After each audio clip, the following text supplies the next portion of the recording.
안녕하세요. 오늘은 여러분과 함께 아주 특별한 마법을 배워보려고 합니다.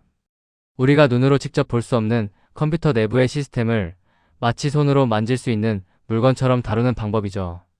바로 GPIO 제로 라이브러리의 내부 장치 기능에 대한 이야기입니다.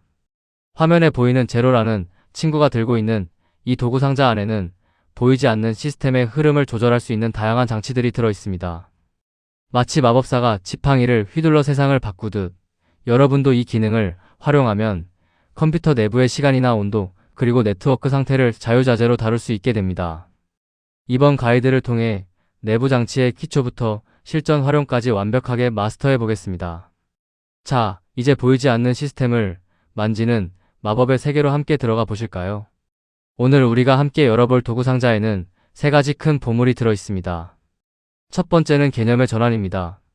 지금까지 소프트웨어와 하드웨어를 별개의 영역으로 생각하셨다면 이제는 소프트웨어를 마치 물리적인 하드웨어처럼 다루는 혁신적인 방법을 배우게 될 것입니다. 두 번째는 우리가 실제로 사용할 5가지 핵심 도구들입니다. 시계와 네트워크, 그리고 컴퓨터의 체온과 같은 온도, 시스템의 부하, 그리고 저장 공간을 감시하는 디스크 감지기까지 하나씩 자세히 살펴볼 예정입니다. 마지막 세 번째는 이 모든 것을 하나로 묶어보는 실전 프로젝트입니다. 가상의 센서에서 얻은 정보를 바탕으로 LED와 같은 물리적인 출력 장치를 제어하는 흥미로운 실험을 진행해 보겠습니다.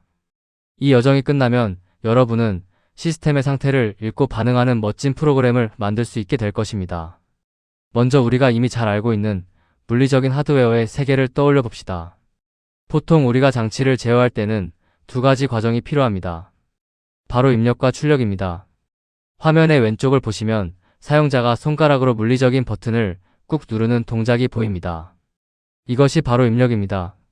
그리고 이 입력에 반응하여 화면 오른쪽에 LED 전구가 밝게 빛나는 것이 출력입니다. 우리는 지금까지 이런 방식으로 전선을 연결하고 버튼을 눌러 장치를 작동시켜 왔습니다. 이것은 눈에 보이고 손에 잡히는 아주 명확한 세계죠. 하지만 만약 우리가 누를 수 있는 물리적인 버튼이 없는 상황이라면 어떻게 해야 할까요? 장치를 켜기 위해 반드시 사람의 손길이 필요하다는 고정관념에서 벗어나면 우리는 더 넓은 제어의 세계를 만날 수 있습니다. 만약 우리 앞에 물리적인 버튼이 하나도 없다면 우리는 어떻게 LED를 켤 수 있을까요?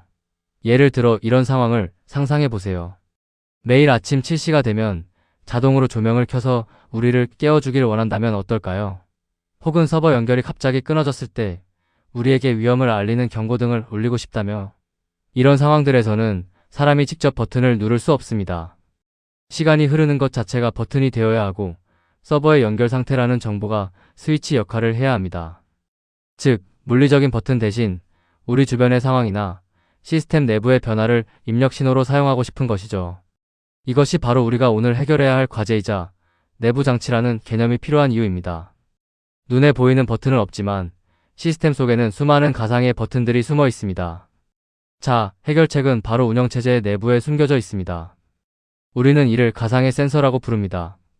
GPIO 제로의 내부 장치 기능은 운영체제가 기본적으로 제공하는 시간이나 네트워크 상태 같은 기능들을 마치 GPIO 핀에 실제로 연결된 물리적 센서인 것처럼 다룰 수 있게 해줍니다.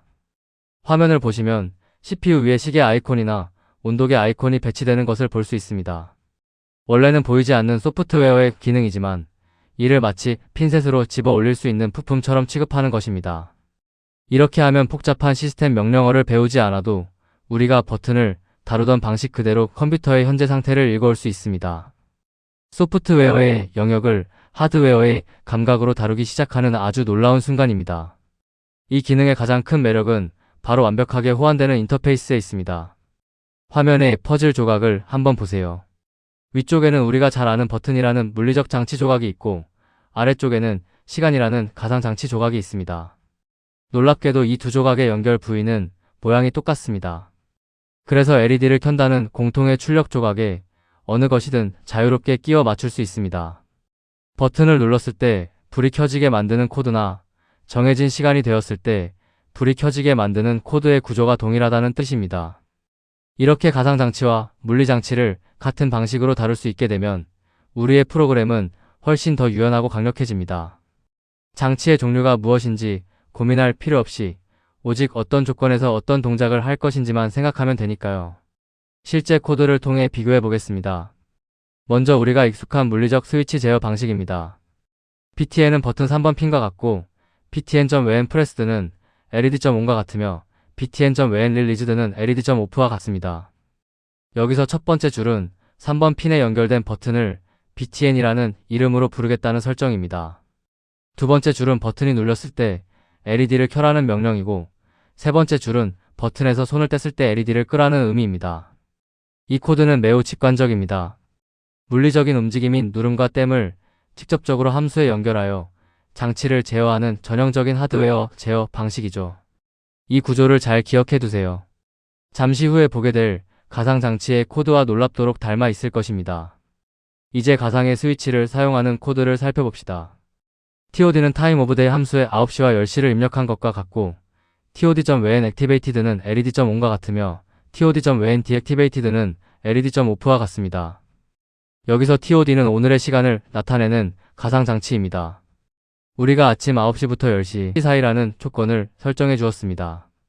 when activated는 이 조건이 충족되어 활성화되었을 때를 의미하며 when deactivated는 그 시간을 벗어났을 때를 의미합니다. 앞서 본 버튼 코드와 구조가 완전히 똑같지 않나요? 버튼이 눌리는 대신 정해진 시간이 되는 것이 스위치 역할을 할 뿐입니다. 개발자는 물리적인 장치를 다루듯 가상의 조건을 설정하기만 하면 됩니다. 이것이 GPIO0가 제공하는 일관성의 힘입니다. 모든 가상장치들은 4가지의 핵심적인 속성을 공유하고 있습니다. 이 속성들만 알면 어떤 내부 장치라도 쉽게 다룰 수 있습니다. 첫 번째는 value입니다. 현재 상태를 숫자로 나타내는데 꺼짐과 켜짐을 뜻하는 0과 1 혹은 0.0에서 1.0 사이의 비율로 표시됩니다. 두 번째는 is active입니다. 현재 장치가 활성화된 상태인지 아닌지를 참과 거짓으로만 알려주는 불리언 형태의 값입니다. 세 번째는 when activated입니다. 설정한 조건이 충족되는 순간 실행할 함수를 지정하는 콜백 속성입니다. 마지막은 when deactivated로 조건이 해제될 때 실행할 동작을 정합니다. 이 4가지 속성은 모든 내부 장치에서 공통적으로 사용되므로 마치 장치를 조작하는 4개의 손잡이와 같다고 생각하시면 됩니다. 이 속성들을 통해 우리는 시스템의 변화를 실시간으로 감시하고 즉각적으로 반응할 수 있습니다. 이제 본격적으로 제로의 마법 도구 상자 안에 있는 5가지 주인공들을 소개합니다. 첫 번째는 네트워크의 건강을 확인하는 핑 서버입니다. 지정된 주소로 신호를 보내 응답이 오는지 감시하죠. 두 번째는 우리가 방금 살펴본 타임 오브 데이로 특정 시간대를 감지하는 시간 스위치입니다. 세 번째는 CPU 템퍼러처인데 컴퓨터의 두뇌가 너무 뜨거워지지 않는지 확인하는 발열 감지기입니다. 네 번째 로드 에버리지는 시스템에 얼마나 많은 작업이 쌓여 있는지 알려주는 과부하 경보기입니다. 마지막 5번째는 디스크 유세이지로 파일 저장 공간이 부족해지면 신호를 보내는 알림이 역할을 합니다. 이 5친구들은 각각 다른 일을 하지만 모두 우리 시스템을 안전하고 똑똑하게 관리하는 데 없어서는 안 될 소중한 도구들입니다. 하나씩 자세히 알아볼 준비 되셨나요? 타임 오브 데이는 이름 그대로 특정 시간대에만 작동하는 가상의 스위치입니다. 타임 오브 데이는 시작 시간과 종료 시간 사이의 값을 가집니다. 컴퓨터 내부의 시계를 실시간으로 확인하다가 현재 시간이 여러분이 설정한 시작 시간인 스타트 타임보다 늦고 종료 시간인 엔드 타임보다 빠를 때 활성화 상태가 됩니다. 화면에 보이는 시계의 주황색 구간이 바로 그 활성화 영역입니다. 바늘이 이 구간 안에 있을 때는 장치의 상태가 참이 되어 우리가 연결한 전구가 켜지게 됩니다. 이 장치를 사용하면 복잡한 시간 계산 로직을 짤 필요가 없습니다. 그저 시작과 끝 시간만 정해주면 운영체제가 알아서 시간을 체크하고 스위치를 올렸다 내렸다 해줍니다. 마치 정해진 시간에만 전기가 흐르는 스마트 콘센트를 소프트웨어로 구현한 것과 같습니다. 시간 설정을 하다 보면 자정을 넘기는 경우 때문에 골치 아플 때가 많습니다. 예를 들어 밤 10시부터 다음날 새벽 6시까지 장치를 켜고 싶을 때 말이죠. 보통은 날짜가 바뀌기 때문에 계산이 복잡해지지만 타임 오브 데이는 이를 아주 똑똑하게 처리합니다. 만약 여러분이 설정한 시작 시간이 종료 시간보다 더 늦은 숫자라면 시스템은 자동으로 이 설정이 자정을 넘기는 야간 시간대라는 것을 인식합니다. 화면의 막대 그래프를 보시면 밤 22시부터 자정을 지나 다음날 아침 6시까지의 구간이 하나로 부드럽게 이어지는 것을 볼 수 있습니다. 특별한 추가 설정 없이도 여러분의 의도를 완벽하게 파악해주는 것이죠. 덕분에 우리는 밤새 작동해야 하는 보안 등이나 야간 모드 기능도 아주 간편하게 코드로 짤 수 있습니다. 이제 배운 내용을 실전에 응용해 봅시다. 아침마다 우리를 기분 좋게 깨워주는 스마트 조명을 만들어보는 프로젝트입니다. 램프는 에너제니 1번 장치이고 모닝은 타임 오브 데이의 7시와 8시를 입력한 것이며 모닝.when 액티베이티드는 램프.on과 같습니다. 여기서 램프는 실제 콘센트에 연결된 전등입니다. 모닝이라는 가상장치는 아침 7시부터 8시까지만 활성화되도록 설정했습니다. 그리고 마지막 줄에서 그 시간이 되는 순간 램프를 켜라고 명령했습니다. 이제 6시 59분에서 7시가 되는 찰나 여러분의 방에는 자동으로 불이 들어올 것입니다. 여러분이 곤히 잠든 사이에도 내부 장치는 쉬지 않고 시간을 확인하다가 약속된 시간이 되면 정확히 스위치를 올려줍니다. 정말 편리한 마법 같지 않나요? 다음으로 만나볼 장치는 네트워크의 수호자 핑 서버입니다. 이 장치는 잠들지 않는 보초병처럼 지정된 웹사이트나 서버가 잘 살아있는지 24시간 감시합니다.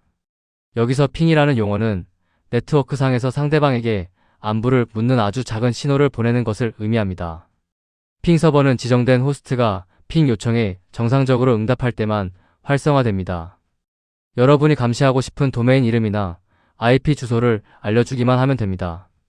예를 들어 구글닷컴을 대상으로 설정하면 구글 서버와 통신이 잘 되고 있는 동안에는 이 장치가 활성화 상태를 유지합니다. 만약 인터넷 연결이 끊기거나 상대방 서버에 문제가 생겨서 응답이 오지 않는다면 포초병은 즉시 비활성 상태로 전환되어 우리에게 경고를 보낼 준비를 합니다.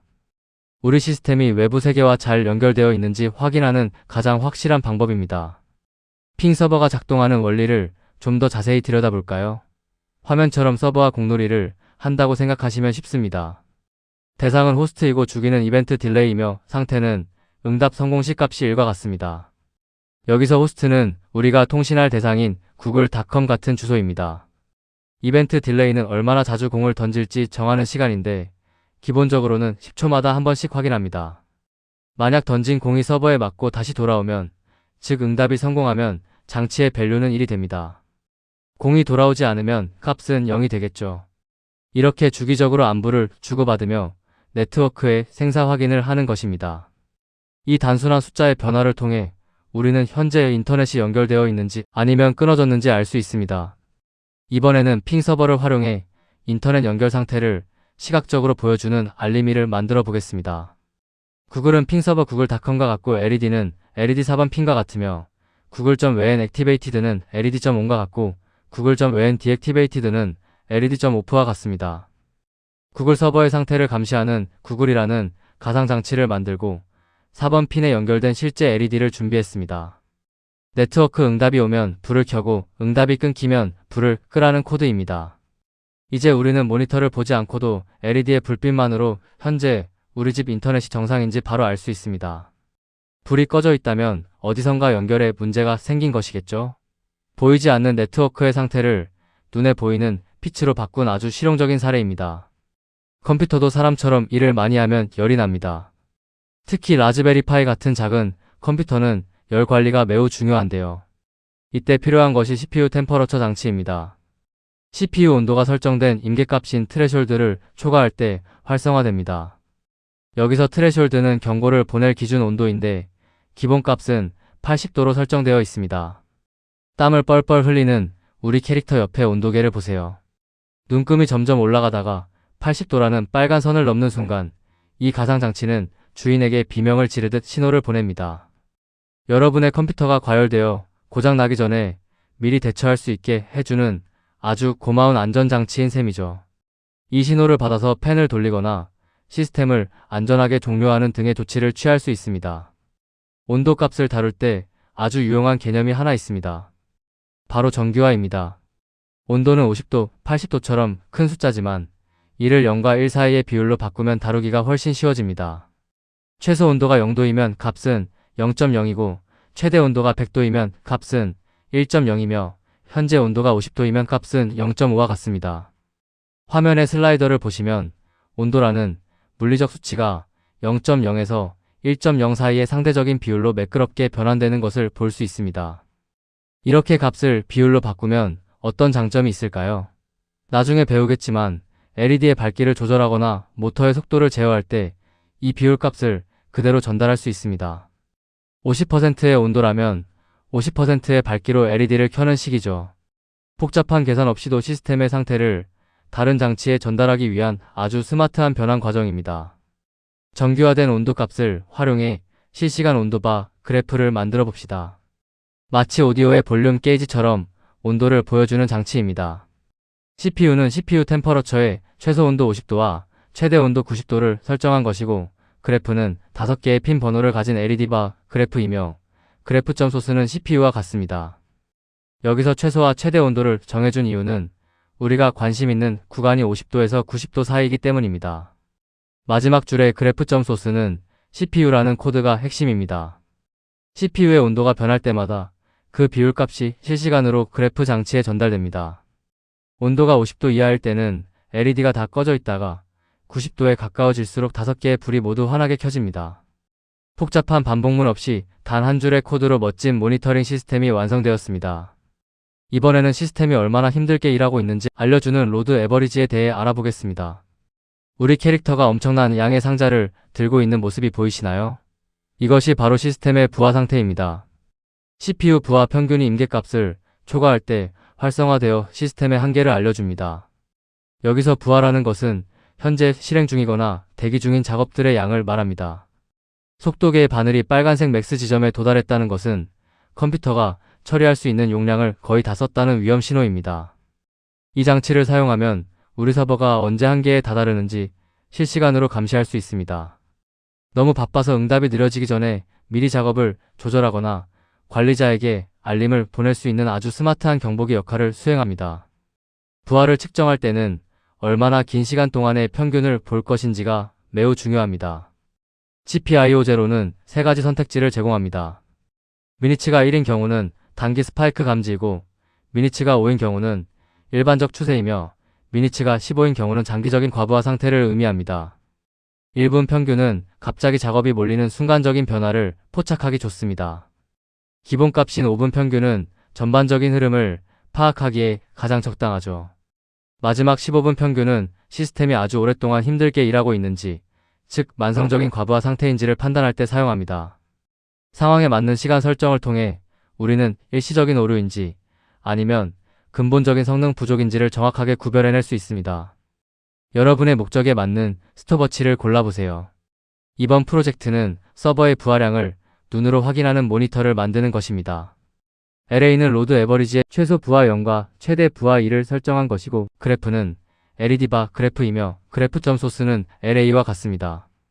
여기서 최대 부하를 2.0으로 잡았는데, 이는 보통 CPU가 2배로 일하고 있는 상태를 한계점으로 본 설정입니다. 현재 부하량이 1.0이라면 우리 그래프의 딱 절반만큼 LED가 켜지게 됩니다. 이 장치를 서버실 벽에 걸어두면 어떨까요? 멀리서도 LED 불빛만 보고 지금 우리 서버가 여유롭구나, 혹은 지금 너무 바빠서 큰일 났구나 하는 것을 직관적으로 알 수 있습니다. 복잡한 수치 대신 빛의 높이로 시스템의 숨결을 느끼는 멋진 방법입니다. 마지막으로 살펴볼 도구는 디스크 유세이지입니다. 컴퓨터의 저장 공간을 관리하는 친구죠. 화면에 서류 캐비닛을 보세요. 이미 종이가 가득 차서 밖으로 쏟아지고 있습니다.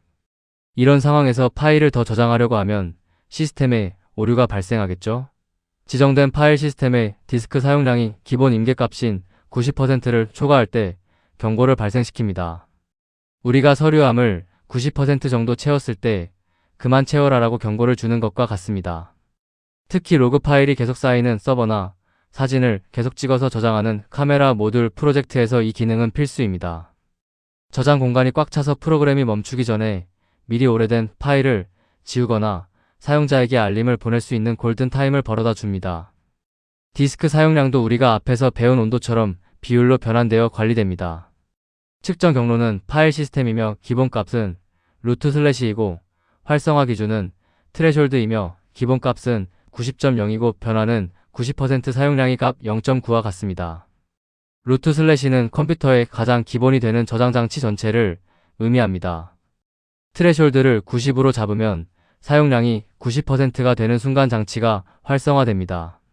이때의 밸류는 0.9라는 숫자로 표현되죠. 이렇게 퍼센트 수치를 0과 1 사이의 소수로 변환해두면 다른 장치들과 똑같은 방식으로 데이터를 주고받을 수 있습니다. 시스템의 언어를 우리가 다루기 쉬운 공통의 언어로 통일하는 과정이라고 보시면 됩니다. 이제 모든 내부 장치가 어떻게 숫자 정보를 주고받는지 이해하셨을 겁니다. 이제 직접 디스크 용량 경고 시스템을 코드로 구현해 봅시다. 디스크는 디스크 유세이지 함수와 같고 그래프는 LED바 그래프이며 그래프.소스는 디스크와 같습니다. 단 3줄의 코드로 여러분의 라즈베리파이의 용량 게이지가 설치되었습니다. 디스크라는 가상 장치가 현재 저장 공간 사용량을 비율로 계산하면 그래프 장치가 그 비율만큼 LED를 켭니다. 별도의 복잡한 연산이나 촉건문 없이도 우리는 실시간으로 하드디스크가 차오르는 모습을 지켜볼 수 있습니다. 마지막 LED가 켜지는 순간이 오면 지체 없이 불필요한 파일을 정리해야 한다는 신호겠죠. 보이지 않는 디지털 저장 공간을 물리적인 빛의 높이로 시각화한 아주 직관적인 시스템입니다. 여기서 아주 중요한 주의사항이 하나 있습니다. 모든 마법에 제약이 있듯 내부 장치에도 한계가 있습니다. 바로 원격 제어 상황에서의 문제입니다. 핀 팩토리를 통한 원격 제어는 물리적 핀에는 작동하지만 원격 장치의 내부 장치 값은 읽어올 수 없습니다. 예를 들어 여러분의 노트북에서 거실에 있는 라즈베리파이의 LED 핀을 켜고 끄는 것은 가능합니다. 하지만 거실 라즈베리파이의 CPU 온도가 몇 도인지 물어보는 것은 GPIO 제로의 이 기능만으로는 불가능하다는 뜻입니다. 왜냐하면 내부 장치는 코드가 실제로 돌아가고 있는 그 컴퓨터의 운영체제 정보만 가져올 수 있기 때문입니다. 원격 제어는 오직 GPIO 핀이라는 통로를 통해서만 이루어진다는 점을 꼭 기억해 주세요. 이 한계를 잘 알아야 나중에 엉뚱한 곳에서 오류를 찾는 수고를 덜 수 있습니다. 우리가 배운 장치들이 사실은 가족 관계라는 것을 알고 계신가요? 이들의 족보를 한번 살펴봅시다. 가장 아래에는 디바이스가 있고 그 위로 인터널 디바이스와 폴드 인터널 디바이스가 계층을 이룹니다. 모든 장치의 조상은 디바이스입니다. 그 자식인 인터널 디바이스는 내부 정보를 다루는 특징을 물려받았죠. 그리고 그 중에서도 타임 오브 데이를 제외한 나머지 4친구는 폴드 인터널 디바이스라는 그룹에 속합니다. 여기서 폴드라는 말은 주기적으로 상태를 물어본다는 뜻입니다. 이렇게 체계적인 계층 구조 덕분에 우리는 서로 다른 장치들을 같은 방식으로 다룰 수 있는 것입니다. 겉모습은 달라도 뿌리는 같기 때문에 우리가 배운 공통 속성들이 똑같이 적용되는 것이죠. 복잡해 보이는 시스템 뒤에 숨겨진 아주 논리적이고 아름다운 설계 구조입니다. 우리가 코드를 짜지 않아도 장치들이 어떻게 실시간으로 상태를 알 수 있을까요? 그 비밀은 백그라운드 스레드라는 보이지 않는 일꾼에 있습니다. 운영체제 상태 변화를 즉각 알 수 없는 경우 폴드 인터널 디바이스가 주기적으로 상태를 확인합니다. 화면의 로봇처럼 이 일꾼은 우리가 시키지 않아도 배경에서 쉼없이 뛰어다니며 정보를 수집합니다. 이를 폴링이라고 부르는데 보통 10초마다 한 번씩 온도나 네트워크 상황을 체크합니다. 만약 이 일꾼이 없다면 우리는 매번 직접 명령어를 입력해서 상태를 물어봐야 했을 것입니다. 하지만 GPIO 제로는 이 지루한 반복 작업을 백그라운드에서 조용히 처리해줍니다. 덕분에 우리는 주방장이 요리에만 집중하듯 복잡한 데이터 수집 과정은 잊고 오직 프로그램의 논리에만 집중할 수 있는 것입니다. 지금까지 배운 내용을 한눈에 정리해 봅시다. 이 표는 여러분의 마법 지도와 같습니다. 타임 오브 데이는 시작과 종료 시간 사이일 때 1 또는 0을 반환합니다. 핑 서버는 응답 성공 시 1 또는 0을 반환하죠. CPU 템퍼러처와 로드 에버리지, 그리고 디스크 유세이지는 임계값을 기준으로 0.0에서 1.0 사이의 비율값을 반환합니다. 각 장치마다 우리가 조절할 수 있는 핵심 파라미터들도 잘 기억해 두세요. 시간, 호스트 주소, 최소화, 최대 온도 같은 것들이죠. 어떤 상황에서 어떤 장치를 꺼내 써야 할지 헷갈릴 때 이 표를 꺼내보세요. 시스템의 어떤 부분을 감시하고 싶은지에 따라 적절한 도구를 고르기만 하면 됩니다. 이 표 하나만 있으면 여러분은 이미 내부 장치의 마스터입니다. 이제 모든 여정이 끝났습니다. 오늘 우리는 소프트웨어를 바라보는 새로운 시각을 얻었습니다.